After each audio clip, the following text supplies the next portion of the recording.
اے رب کریم ہمیں وہ علم عطا کیجیے جو واقعتاً ہمارے لیے نفع بخش ہو، اور پھر اتنا اچھا علم مل جانے کے بعد ہمیں اس عمل کی توفیق دیجیے جو تجھے پسند آنے والا ہو، اور پھر اتنا اچھا علم مل جانے کے بعد اور اتنا اچھا عمل کر لینے کے بعد ہمیں اترانے والا نہ بنائیے، ہمیں اپنے سے ڈرنے والا ہی رکھیے۔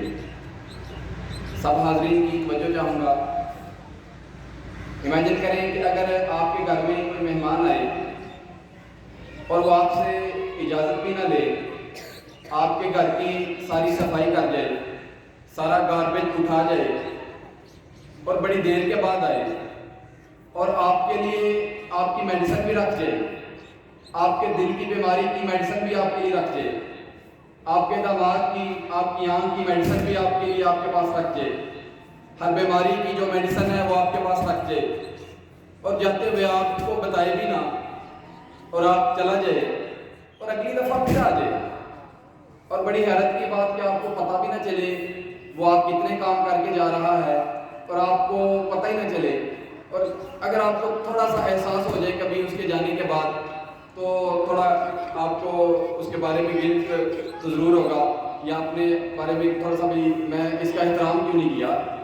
اگر آپ کو پتہ ہو کہ اس کی ویلیو میرے لیے اتنی زیادہ ہے کہ میں نے اس کا احترام نہیں کیا تو ضرور محبت تو پیدا ہوگی اس کے لیے۔ ایسا ہی ایک مہمان ہمارے پاس رمضان کی فارم میں آیا ہے۔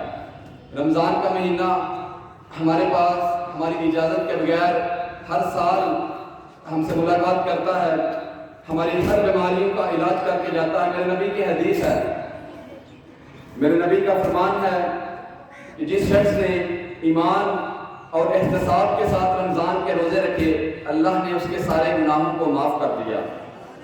میرے نبی کا فرمان ہے کہ اس کے سارے گناہوں کو، آنکھ کے گناہ، دل کے گناہ، یعنی جتنی بھی بیماریاں ہیں ان کو صاف کر دیا۔ ایک اور فرمان ہے، میرے نبی کا فرمان ہے جو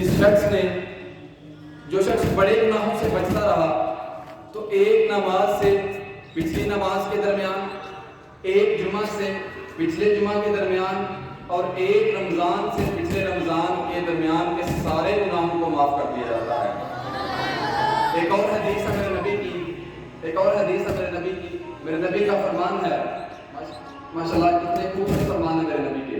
میرے نبی کا فرمان ہے کہ رمضان کے مہینے میں جنت کے دروازوں کو کھول دیا جاتا ہے اور جہنم کے دروازوں کو بند کر دیا جاتا ہے، اور سب شیاطینوں کو، سب کی شیاطینوں کو جکڑ دیا جاتا ہے۔ ایک بات واضح کروں، سب کی شیاطینوں کا ذکر ہے۔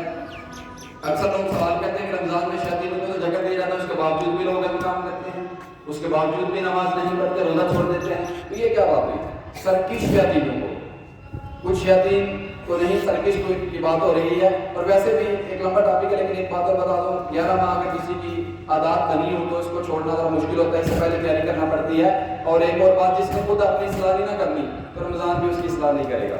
اقبال کے ایک بڑا زبردست شعر ہے، نہ ہو جسے احساس خود اپنی حالت کے بدلنے کا، خدا نے اب تک اس قوم کی حالت نہیں بدلی، نہ ہو احساس جسے آپ اپنی حالت کے بدلنے کا، اس کی حالت خدا نہیں بدلے گا، خود فکر لے کے آنی ہے۔ تو رمضان بھی نہیں بدلے گا جب تک آپ خود اس کی تیاری اور اس کی فکر نہیں کریں گے، تو آپ کی حالت اس طرح نہیں بدلنے لگے گی۔ ایک اور حدیث ہے، میرے نبی کا فرمان ہے کہ رمضان کے مہینے میں ہر رات کو جہنم سے دور کر دیا جاتا ہے۔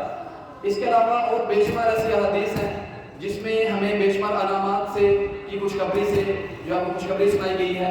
میرے نبی کا فرمان ہے، رمضان کے مہینے میں ہر نیک عمل کا اجر 10 سے لے کے 700 گنا بڑھا دیا جاتا ہے۔ اللہ تعالیٰ کا فرمان ہے کہ روزہ خاص میرے لیے ہے اور میں ہی اس کا اجر دوں گا۔ اللہ تعالیٰ کا فرمان ہے کہ روزہ دار کے لیے دو خوشیاں ہیں۔ ایک افطار کے وقت، روزہ دار کو جو افطار کے وقت ملتی ہے، اور ایک خوشی جو رب سے ملاقات کے وقت ملے گی۔ مجھے ایک بات بتائیے گا کہ اگر مجھے پاکستان کے وزیر اعظم شہباز شریف صاحب بلائیں کہ علی رضا صاحب کو بلایا جائے، میں اس سے ملاقات کا خواہش مند ہوں اور کوئی انعام سے اسے نوازنا چاہتا ہوں، تو میں باقی اختلافات اپنی جگہ پہ ضرور جاؤں گا، اور جا کے میں نواز شریف یا شہباز شریف کے پاس جاؤں اور وہ مجھے 500 کا نوٹ نکال کے دے دے تو میں تو ہنسوں گا، بڑی حیرت کی بات ہوگی۔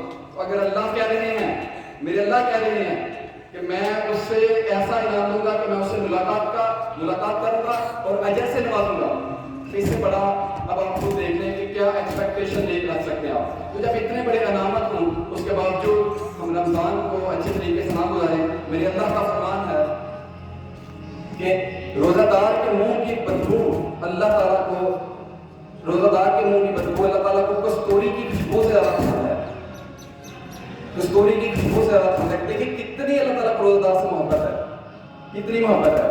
میرے نبی کی حدیث ہے کہ اگر کسی شخص نے رمضان کے روزے رکھے اور اس کے بعد شوال کے بھی 6 روزے رکھے، گویا اس کے سارے سال کے روزے رکھے۔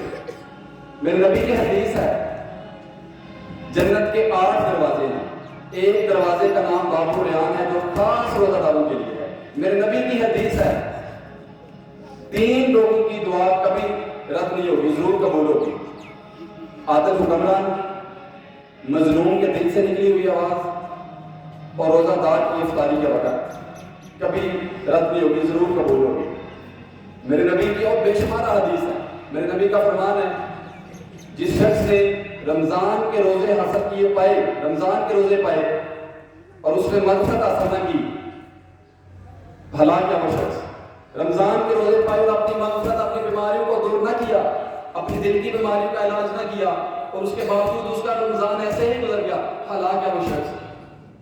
یہ تو بات بتا رہا ہوں رمضان کے روزے، ایک بات میں واضح کروں، روزے رکھنے ہیں لیکن پہلے ایک حدیث ہے بتایا کہ ایمان اور احتساب کے ساتھ، ایمان اور احتساب کے ساتھ۔ میرے نبی کی حدیث ہے کتنے ہی روزہ دار ایسے ہیں جن کو بھوک اور پیاس کے علاوہ کچھ حاصل نہیں ہونے والا، صرف بھوکا اور پیاسا رہنا یہ روزہ کا مقصد نہیں ہے۔ کتنے ہی روزہ دار ایسے ہیں۔ میرے نبی کی ایک اور حدیث ہے کہ جس نے دکھاوے کے لیے نماز پڑھی اس نے شرک کیا، جس نے دکھاوے کے لیے اللہ کی راہ میں صدقہ دیا اس نے شرک کیا، اور جس نے دکھاوے کے لیے روزہ رکھا لوگوں کو کہ پوچھیں گے تو میں بتا دوں گا اس نے شرک کیا۔ بس نماز پڑھی نہیں، تراویح کا اہتمام کیا نہیں، اپنی طرف سے مکمل اپنا جو ہے وہ احتساب اللہ کی راہ میں اپنے آپ کو لگا دینا اس میں اس نے کیا نہیں، تو پھر اس نے صرف دکھاوے کے لیے، تو پھر یہ بھی آپ دیکھ لیں گے کیا ہے اس میں۔ میں ایک بات آپ کو، ایک آخری بات بس بڑی گارنٹی کے ساتھ ایک بات آپ کو بتا رہا ہوں، میں اس فیلڈ کا خود بھی ٹیچر ہوں اور ویسے بھی جانتا ہوں کہ بھوکا رہنے سے آپ کو کچھ نہیں ہونے والا، بلکہ اگر آپ زیادہ کھائیں گے نا، زیادہ کھانے سے آپ کا وزن تو زیادہ ہوگا، صحت نہیں بڑھے گی۔ وزن کا زیادہ ہونا، صحت بڑھنا یہ بھی ایک بات نہیں ہے، اکٹھی نہیں ہے، آپ دیکھ سکتے۔ وزن کا زیادہ ہونا صحت کا اچھا ہونا نہیں ہوتا۔ میں گارنٹی آپ کو کہہ سکتا ہوں کہ بھوکا رہنے سے، ماہ رمضان کا استقبال کرنے سے، روزہ رکھنے سے آپ کی صحت کمزور نہیں ہوگی، اچھی ہوگی۔ پھر بتا رہا ہوں بلکہ زیادہ کھانے سے جتنی، یہ ریسرچ نے یہ بات ثابت کی ہے کہ زیادہ کھانے سے جتنی بیماریاں پیدا ہوتی ہیں کم کھانے سے اتنی نہیں ہوتی۔ بلکہ ایک اور ریسرچ ہے کہ زیادہ کھانے سے جتنے لوگ مرے ہیں اتنے لوگ کم کھانے سے نہیں مرے۔